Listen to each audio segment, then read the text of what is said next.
Josh, let's not waste any time. We know about what happened last night with Aaron Rodgers and the New York Jets. Pulled out the miraculous victory, which we'll get to in a little bit. But of course, the big story being Aaron Rodgers only playing 4 snaps, down for the year, pops his Achilles. The question is the Jets season over? Considering that what they had to deal with Zach Wilson last year, yes. I mean,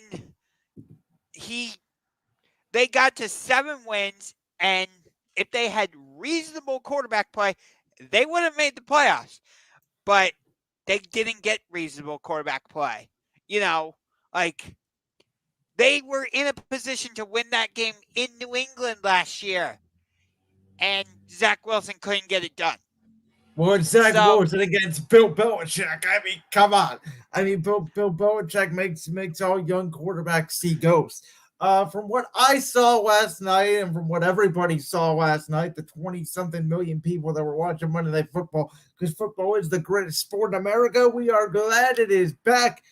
Zach Wilson looked like the same quarterback he did last year. Early, often running for his life, escaping the pocket early, not comfortable in the rhythm of the throw. And let's face it, the Jets won that game last night, I'm sorry, by just Buffalo being dumb. It was more about the Bills losing the game and Josh Allen forcing unforeseen wild turnovers like he did at the end of last year than the Jets flat out winning the game. We know how brutal this Jets schedule is early to start the year.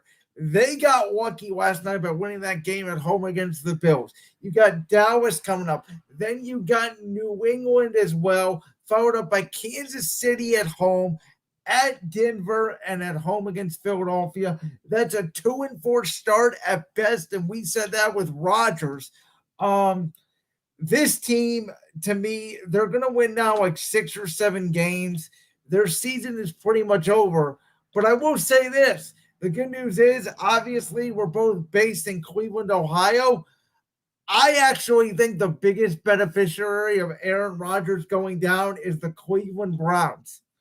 And the reason why I say that is because there is a game, week 17 in Cleveland on the Browns schedule, that was originally going to be a Thursday night game. We'll see if they flex out of it now if the Jets are out of it.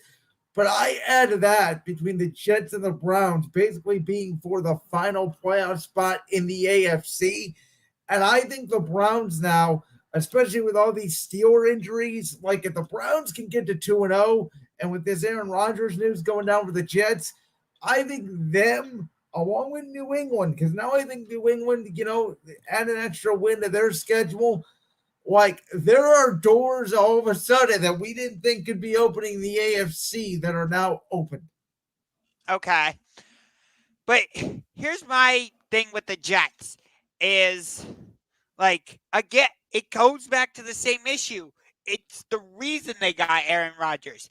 They did not get competent. I hate to use that word, but it's the best word I can think of in this case. It's the only word. I mean, their quarterbacks last year were Joe Flacco, Mike White, that Streffler kid, I think, came in for a series on that Thursday night game against Jacksonville, and Zach Wilson. Now, what we saw from Zach Wilson in the preseason, he did look like a different Zach Wilson. He looked more poised. He looked more calm. He looked to control the offense, but that was obviously preseason against second and third stringers.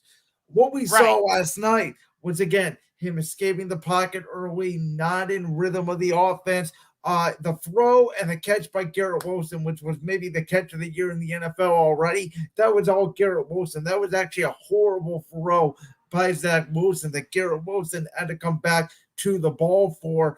And again, it's not like the Jets moved the ball all that great in the passing game. They had a couple good runs by Brees Hall and Dalvin Cook, but it was mostly a Josh Allen fumble, a Jordan Whitehead interception, another Jordan Whitehead interception, and just – so it wasn't like the Jets moved the ball, and then the great punt return by the kid Gibson, who's undrafted, who we saw in Hard Knocks, a really good kid, glad he made the team. It was a great moment. It was a great win.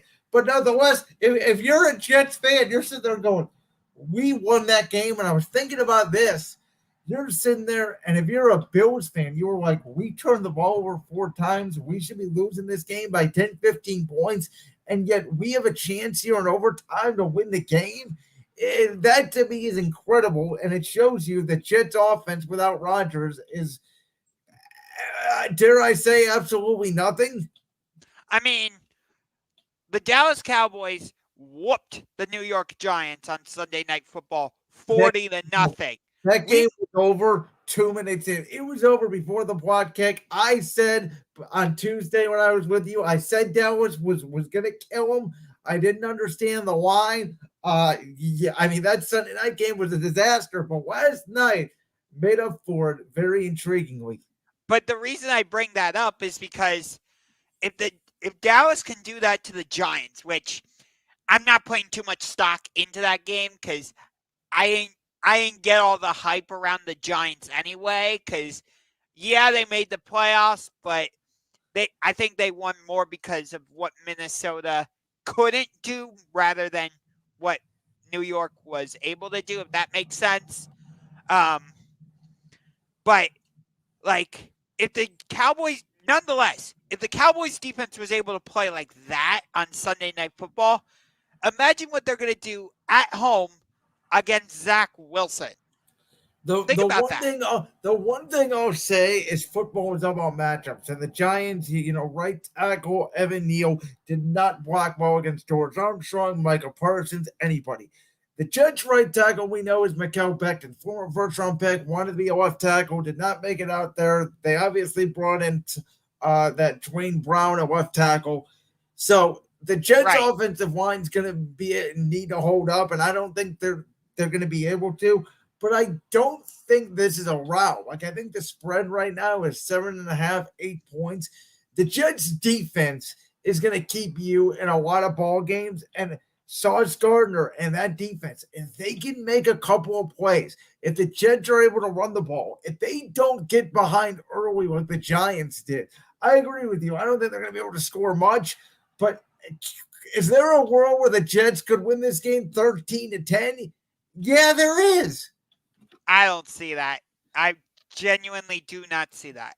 Listen, what made you though? I know that the Cowboys won the game 40-0, but they got a special teams touchdown. They got 5 fumbles. They got a defensive touchdown. Nothing on Dallas's offense legitimately showed me that they're going to be better than last year, and they didn't move the ball particularly well. Right. It's funny that I'm talking so highly about Dallas because I put Seattle ahead of them. They let me down.